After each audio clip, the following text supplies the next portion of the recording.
अगर किसी को इस शादी से कोई ऐतराज है तो अभी बता दे। माइक पर खड़े पंडित जी की ये आवाज पूरे मैरिज हॉल में गूंज गई। शाम का समय था।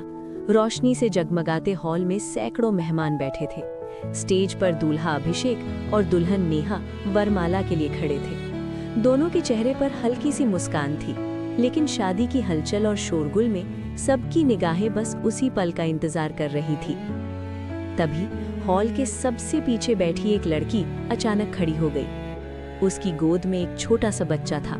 वो तेजी से लोगों के बीच से रास्ता बनाती हुई आगे बढ़ने लगी। लोगों के चेहरे पर हैरानी फैल गई। अरे कौन है ये? बच्चा भी है इसके पास? कहीं फुसफुसाहटें पूरे हॉल में फैलने लगी। कुछ ही सेकंड में वो लड़की स्टेज के सामने पहुंच गई। बस फिर क्या था? नेहा की नजर जैसे ही उस लड़की और बच्चे पर पड़ी, उसका चेहरा लाल हो गया।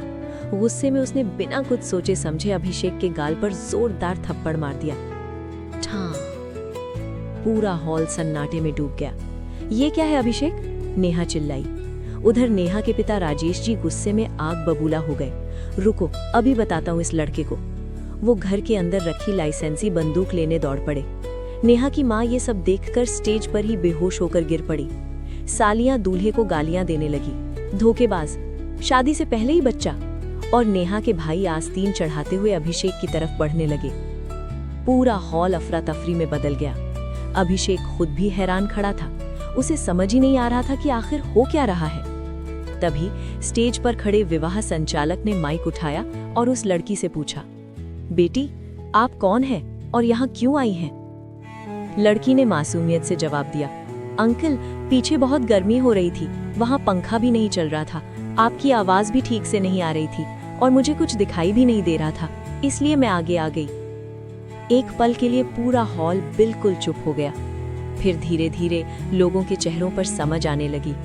नेहा ने घबराकर अभिषेक की तरफ देखा। तो ये बच्चा? लड़की मुस्कुराई, मेरे भैया का बेटा है, मैं उसे संभाल रही हूँ। बस इतना सुनते ही जैसे पूरे हॉल की जान वापस आ गई। राजेश जी जो बंदूक लेकर आ रहे थे वहीं रुक गए। सालियों के चेहरे उतर गए। नेहा की माँ को पानी पिलाकर होश में लाया गया और नेहा शर्म से सर झुकाए खड़ी थी। उसने धीरे से अभिषेक की तरफ देखा।